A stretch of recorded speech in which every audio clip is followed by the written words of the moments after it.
I found myself thinking multiple times that I wish I had an exact script of all the things that Adam said, and I love that he was using his notes, number one, to make sure everything was covered and that he was accurate, but also that's comforting to know that he's done this who knows how many times, but he's done it all over the world, and so to know that we don't have to have it all memorized is comforting.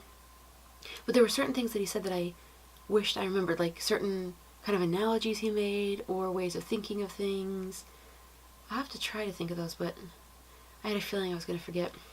And one thing I noticed that was very interesting, so we do these exercises where we practice saying no to things like, can I kiss you? Because that doesn't happen at cuddle parties. And so you each ask each other and you go back and forth and you say no, but then after you ask each other things that would be cuddle party approved, and you're in a group of 3 and you have 2 people asking you, can I touch your elbow? Can I stroke your hair? Can I tickle your belly button? Can I this or that? And you just say no to all of them.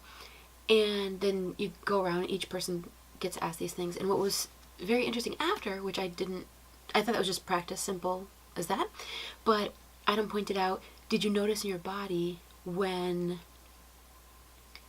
you said no to things that you didn't want versus when you said no to things that you actually kind of did want, like, oh, why can't I have that now? And it is, that's kind of like the body wisdom. It's very interesting to think about how your body is sending you a signal, and saying something contradictory to what you want or in support of what you want is worth taking note of. And then we also did exercises where we said yes to whatever, even though we were not going to be acting on it right then and there. But again, cuddle party approved things like, can I touch your ear? Can I put my hand on your knee? Can I lay on your stomach? And we just said yes to all of them for the practice, and again checked in with our body, like which things were we saying yes and yeah, I really would like that, or saying yes and we didn't really want it, or saying yes because we did want it, and then but still it's not happening at that time, so belonging for it, if you will. And so right off the bat we both said no to people and had people say no to us. And I think one thing that Adam said was, what if there was no rejection in the world, that it was just sort of like a redirection, and every kind of no that we got we took as a positive. And I think he talked about if we passed someone on the way to the cuddle party and they asked us, oh hey, is the cuddle party this way, and we told them no because it's this way, it's actually helping them. It's helping them with the information of no to come in the right direction. So rejection into redirection, which can be the right direction. Oh yeah, sounds great. And so even after all those times saying no, it's one thing when you're told the exercises to say no, so you just keep rapid fire, no, no, no, no, no, no, no, no, no, no, no, no. But after, we got up and asked people for hugs, and we were also asked to say no to at least one in there, and then I can't remember the other one, if it was like I don't think it was a maybe, because maybes are no's. But there was one other thing we're supposed to say no to, or oh no, I think we're supposed to say yes and then I changed my mind, or no and then I changed my mind, I would like one. And once we were up and doing that, I actually asked someone, could you ask me for a hug so I can say no to you? And I think they didn't hear and just thought I wanted a hug, and they said no, and then they said, okay, yes I do.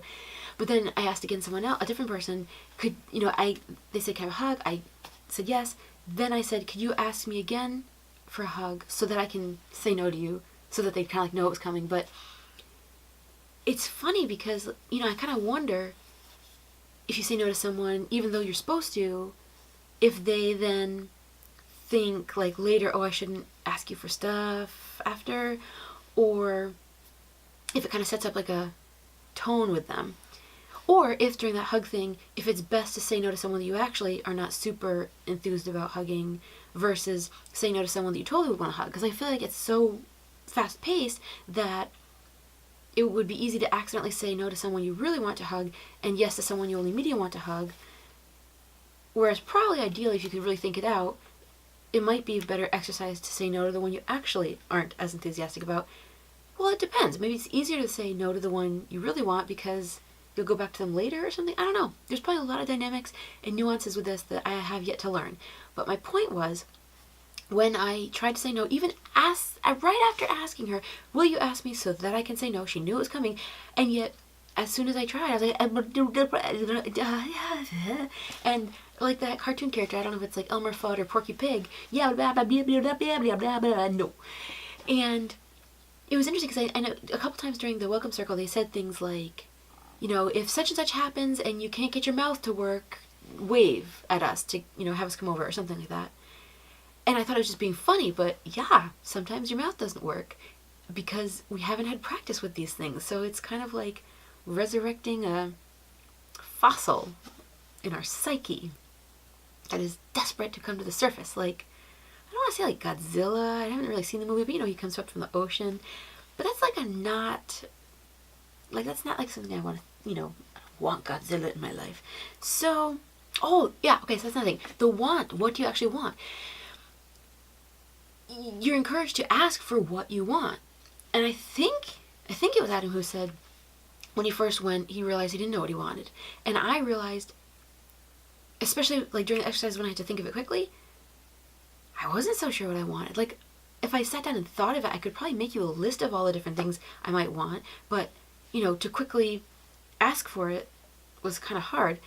And then I also noticed later, I realized I might want to connect or cuddle with someone, and maybe I can just say, hey, I'd like to cuddle with you. Would you be open to that? I don't have to necessarily suggest, would you like a back massage? Or would you, strike my arm?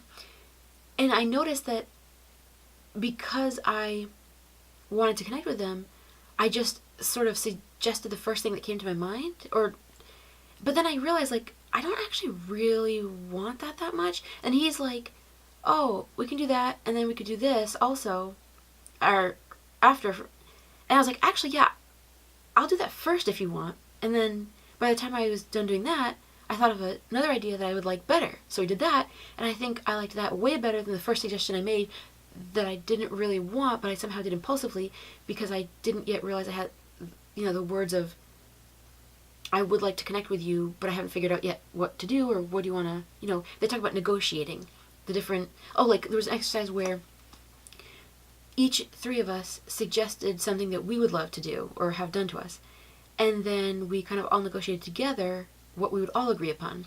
And so it was kind of interesting because, like, number 1 and number 2 had something in common, number 2 and number 3 had something in common, and then we kind of pointed out what was in common, and then pointed out what 3 and 1 kind of had tied in together. And so what we ended up doing had a little bit of what we each suggested, and we all agreed upon it, and we're all willing and happy to do that, and so we all got something from it.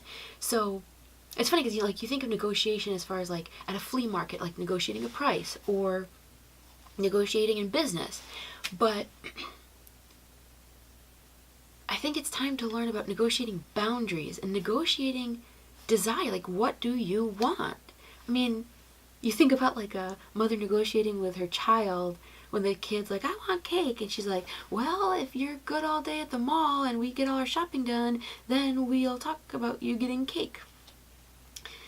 So much was learned. I'm actually really glad to be reviewing this, even just for myself. Like, kind of like how I do my dance journal, diary, vlogs, to kind of remember my own thoughts. And one thing I'm curious about is I thought that at the end we'd do like group kind of cuddles, like these like caterpillar type things or tandem or toboggan things, which I guess wasn't tonight, but we did do like a closing circle, which was awesome, and we had gratitude for ourselves and what were we grateful for ourselves about. And I like that because that was kind of like I shared what my takeaways were and what experiences I noticed and why I was grateful for that.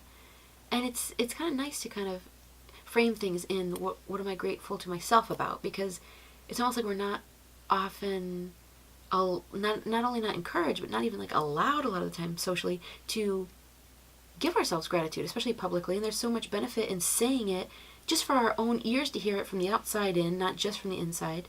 And there's a lot of learning to be done that way. We know I'm a big fan of learning, so Love it, love it, love it.